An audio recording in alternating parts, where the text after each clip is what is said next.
Gibutyag ni Attorney Rogelio Garcia sa ang PDP Laban Regional President nga kontento siya sa pagdumala ni Senador Escudero isip presiding judge sa impeachment trial ni Vice President Sara Duterte. Sumalapan ni Garcia makita nga walay gipaboran si Escudero aton sa iyang pagpangulo. Sa unang hearing kada sa Senado gipadayon niini ang patas nga pagdumala sa proceedings.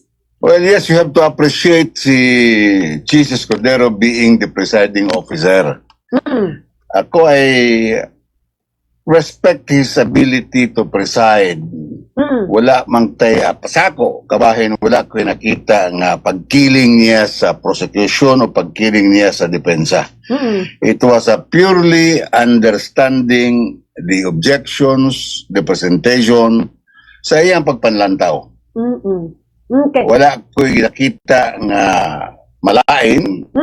There is no showing of being biased or being prejudiced either sa prosecution or sa defense. He is, to my mind, Samtang gibutyag usab sa mga abogado nga angay lamang na si Senador Escudero ang mulingkod isip presiding officer tungod sa iyang kasiyatiang isip abogado o sa iyang kahibalo sa proseso sa balaod. Dugang pa ni Attorney Garcia nga kung sa Senate President Sherwin Gatchalian mismo ang manguna sa mga impeachment trial, posible nga mas madugay pa ang pagsugod sa aktual nga pagtaral tungod sa mga isyu nga kinahanglan pa untang hisgutan sa proseso. nilingkod siya sa tupad tungod kay he has the right, being the Senate President, nga siya usa dili man presiding, kaya wala man siya ga-preside, he doesn't make any ruling or make any statement in the course of the hearing, kundi his stature being the Senate President as leader of the impeachment court.